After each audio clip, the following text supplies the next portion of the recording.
अस्सलाम वालेकुम दोस्तों। Welcome to my YouTube channel AH clinic one. उम्मीद करता हूँ सभी दोस्त खैरियत से होंगे। दोस्तों, हम लास्ट वीडियोस के अंदर जो बच्चों को वैक्सीनेशन होती है उस हवाले से गुफ्तगू कर रहे थे, जिसमें बच्चों के पैदाइश के फिल 4 बाद कौन सी वैक्सीनेशन करवाना इंतहाई ज़रूरी होती है और जिनको एज सून एज पॉसिबल हमें करवा लेना चाहिए, उस हवाले से बात की थी।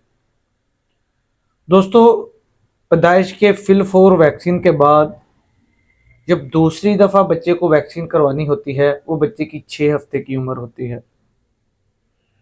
6 हफ्ते की उम्र में बच्चों को मुख्तलिफ जो मुज़ी अमराज, जिनमें 6 अमराज ऐसे हैं जिसकी वजह से बच्चों के अंदर अमवात होती हैं, या इनकी वजह से बच्चों के अंदर इस तरह की चीज़ें देखने को मिलती हैं कि बच्चे का जो मुस्तकबिल है वो मुतासर होता है। उस हवाले से ये 6 बीमारियाँ, जैसे कि डिप्थीरिया है, काली खांसी है, टेटनस है, 3 बीमारियाँ ये। उसके साथ साथ नमूनिया,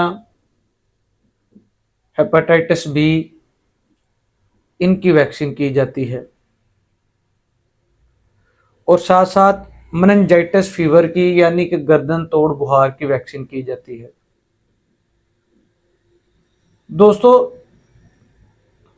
इनमें से हेपेटाइटिस बी जो है ये वायरस से बीमारी फैलती है, और दीगर जो बीमारियां हैं जैसे कि मेनिंजाइटिस फीवर है, नमूनिया है, ये बैक्टीरियल भी हो सकती है और वायरल भी हो सकती है।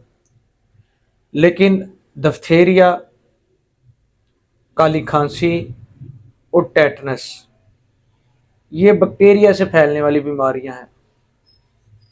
इनके लिए डीपीटी वैक्सीन की जाती है, लेकिन बच्चे की 6 हफ्ते की उम्र में ये पेंटा वैक्सीन की जाएगी, जिससे बच्चा इन बीमारियों से महफूज हो जाता है।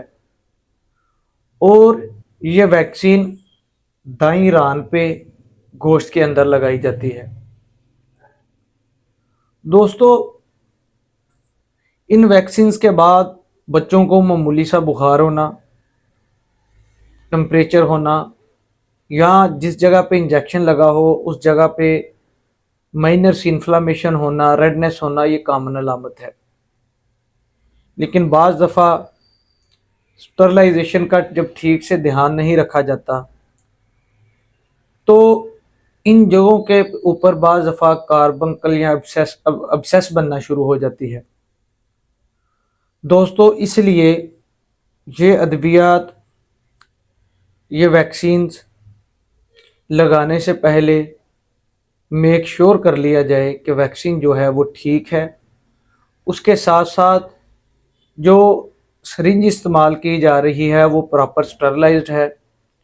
वो स्टरलाइज्ड होने के साथ साथ डिस्पोजेबल है। डिस्पोजेबल से मुराद ये है कि एक ही दफ़ा यूज़ करने वाली सरिंज हो, या जो इस्तेमाल करने लगे हैं वो पहले इस्तेमाल नहीं हुई, या उसका रैपर भी नहीं था खोला गया। उसकी स्टरलाइजेशन, डिस्पोजेबल कंडीशन और वैक्सीन की कंडीशन, इन तमाम चीज़ों का बड़ा ख़ास ध्यान रखा जाता है और ये वैक्सीन बच्चे को लगा दी जाती है।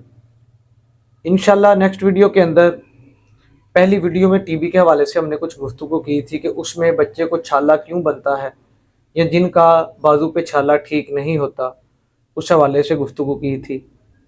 इंशाल्लाह नेक्स्ट वीडियो के अंदर मज़ीद इस पर बात करेंगे। तब तक इजाज़त दीजिए। अल्लाह हाफिज़।